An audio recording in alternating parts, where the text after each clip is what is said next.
Welcome back, folks, to another archetype review. I'm Frizz, and today we're going to be covering the Linguist Archetype from the Advanced Player's Guide. It's all about learning languages, deciphering them, and communicating with basically everything. It's a super fun archetype that gets a lot of fun flavor abilities, and it will really shine in campaigns where the GM actually makes languages matter. If you're in a campaign where there's a lot of investigation and intrigue, this archetype will see a ton of work. Generally, it will be relying on the society skill a lot, but considering that you're going to be talking to people a lot of the time due to, focusing on language, you will get a lot of use out of other charisma-based skills like deception and diplomacy. Without further ado, let's just get into it. The Linguist dedication is a pretty simple feat with a simple prerequisite. You just have to know 3 languages, which isn't all that hard really to get by level 2. Most characters start with 1 or 2 languages. It's going to be common, and then if they might have a racial language that they might also learn, then they also learn an amount equal to their intelligence score. So anyone with a +2 intelligence modifier is going to qualify for this dedication. Once you take it, you become trained in society, or an expert in society if you already had it. And you also get the multilingual feat twice. The multilingual feat simply just gives you 2 other languages, so getting it twice means that you get a total of 4 languages whenever you take this dedication.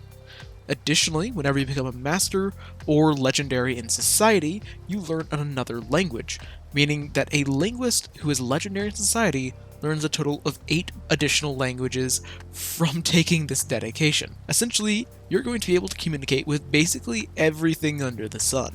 Multilingual Cipher is a level 4 skill feat that makes you so much better at reading through complex encoded documents, and it also makes your own coded documents far more complex and hard to break. You have to be an expert in society to take it, and you also get a +1 circumstance bonus on all skill checks to decipher writing. Also, whenever you write any encoded writing, and then someone tries to decipher it, whoever is trying to do that takes a -2 penalty unless they speak all the languages that you use whenever you are writing it. So generally, you should be writing this using every single language that you know because it'll make it a lot harder to break. The odds of someone knowing the minimum of 7 languages that you know at level 4 isn't all that high, so it's going to be pretty unlikely that someone is going to not take this penalty. Basically, you're going to be a nightmare whenever anyone is trying to read anything that you write, if you don't want them to be able to read it in the first place. Phonetic Training is another level 4 skill feat that represents how you learn how words are actually made up and constructed from different types of mouth sounds and pronunciations. Due to how well you've practiced, you can now perfectly mimic and pronounce words even if you are not aware of the language that they are made out of. Also, you can write down this pronunciation, so anyone with similar training to you can also reproduce the same sounds. This is something that a lot of people do in real life, and if you look up the pronunciation for something, there's probably some weird writing in some kind of weird little language that you probably can't read, and I say that because I can't, and that is basically what this feat is you learn what that stuff means, and now you can now say it. This might not seem like it is an incredibly useful feat, since how often would something like this come up, but do think about it, though. How often, if people are trying to have some kind of secret conversation, will they speak in a different language that they both share and believe that the people around them don't know? That is something pretty common. At least I think that it would make sense, and being able to just write down what they're saying, even if you don't know the language, means that you can then further research that language and figure it out. Spot Translate is a really interesting ability that has some incredible team synergy, but it does rely on your party actually using a lot of linguistic effects, and also the people that use that linguistic effects, probably to get the most use out of this feat, won't have many languages. Once you take this feat, as a reaction whenever someone uses a linguistic effect within 60 feet of you, and they're speaking a language that you understand, you can then translate their meaning into another language that you know, allowing it to affect the original targets even if they don't speak the original language. So, this is a little bit weird, but imagine that a party member insults an elf in Common, and it turns out that this elf doesn't actually speak Common. So you then translate what they're saying into Elvish, and now the full effects of the Demoralize can go through. Well, I'm not sure if Demoralize actually has the linguistic trait.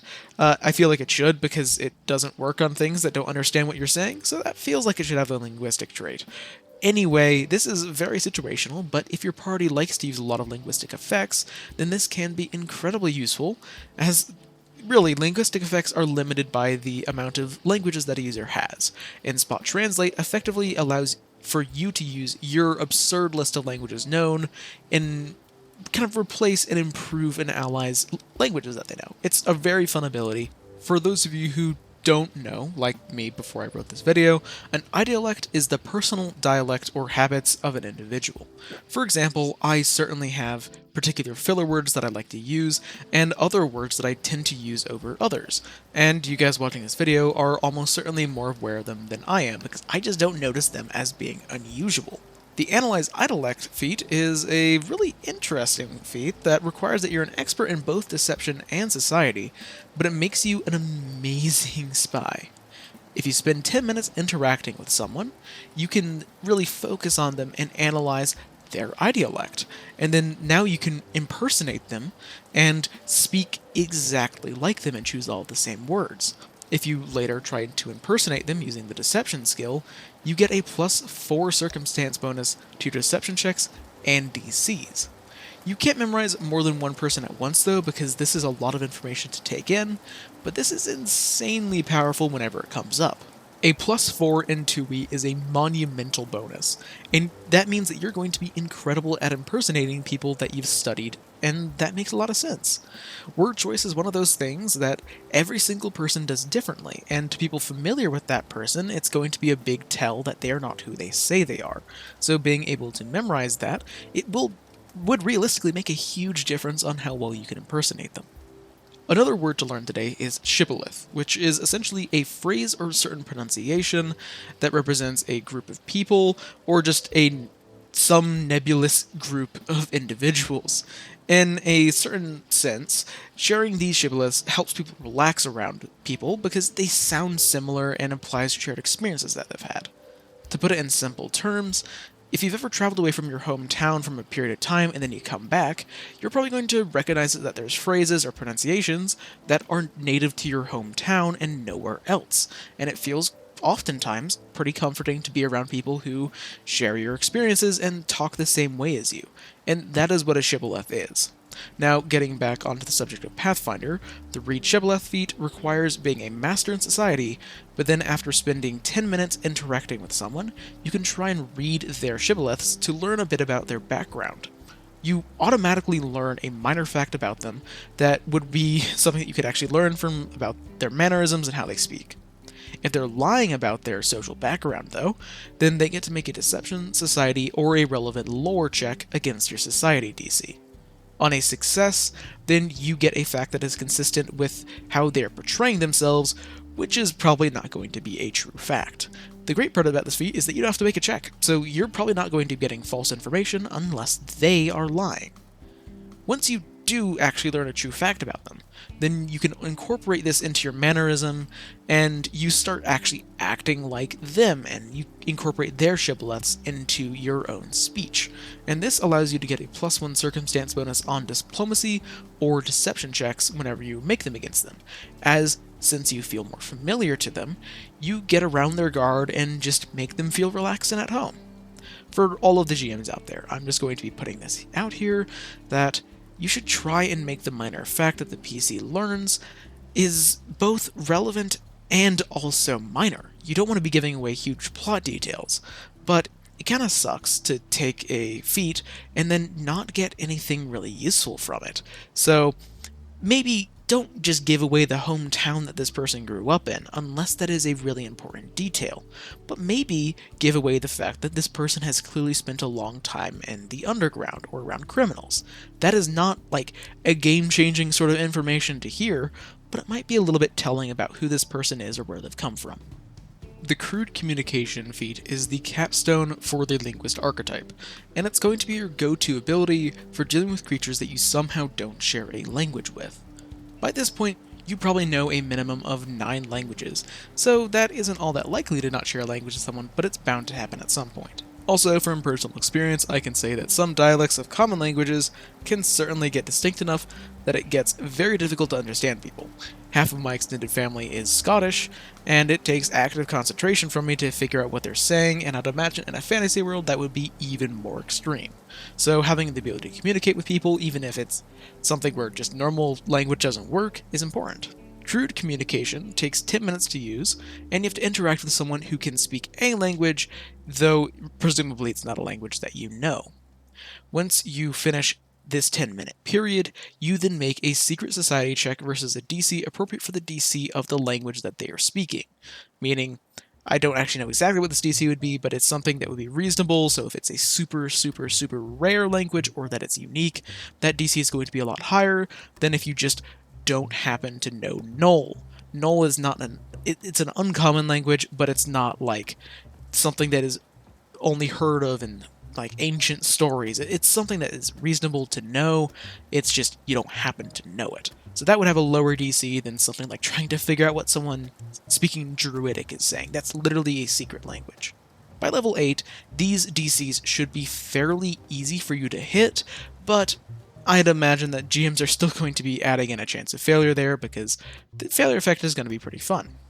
If you manage to succeed on that check, then you get across basic concepts and you can understand the gist of what they're trying to say. If you fail though, then you misinterpret them and you get false information, and as this is a secret check, you have no idea which happened. Hopefully you don't end up starting a combat if you fail, but miscommunications can be a nightmare to correct if you don't share language. Finally, once you get legendary proficiency in society, you can instantly communicate with anyone that speaks a language even if it's not one that you know. The instant that they try and communicate, you instantly figure out what they're trying to say without even a check. If they're trying to use sign language, you still figure it out, because you are literally a legendary linguist. Overall, I feel like the Linguist is in a really interesting spot, as it is absolutely a specialist sort of archetype that focuses on an out-of-combat utility, but it actually does follow through, unlike some other archetypes, in making sure that you are actually an expert at that specialty. Yeah, knowing a bunch of languages might not come up all that often, but when it does come up, you are incredibly good at it. So it's this interesting space where it focuses on an out-of-combat utility role, but it actually follows through by making you absurdly, absurdly good at it. The two different problems that this archetype is going to run into is that in some campaigns, knowing a lot of languages and being good at figuring out written down stuff is not going to be nearly as good as would really justify taking a bunch of feats for, as some campaigns are just focused around combat. And I feel like this isn't as big of an issue because it sounds like a lot of people use the free archetype rule, and if you do that, Linguist is an amazing option for it, as it won't decrease your effectiveness in combat at all, and it will just give you a really fun ability. The other issue that the Linguist archetype runs into is that Comprehend Language is a level 2 spell, and it allows anyone to listen to anyone as they just learn one language for a bit. They can't speak it, but they can still hear it. Tongues is a much higher level spell at level 5, but it allows for anyone to communicate with any individual. Obviously, a couple of spells is a substantially cheaper investment than spending a couple of feats, but in my mind, that's not really the point of this archetype. You can get access to the Linguist abilities multiple levels earlier than the spells, and they're useful 24/7, not just when you actually have the spell cast during its limited duration, and when you actually manage to have it prepared whenever you need it. For archetypes like the Linguist, I truly do feel like they shine best in games with the free archetype rule, as they aren't going to make you all that much stronger in combat at all, but they will add a lot of flavor and depth to your character. Also, like I said at the beginning, the Linguist will really shine in certain types of campaigns, and it won't be nearly as good in others, so that expectation needs to be kept in mind.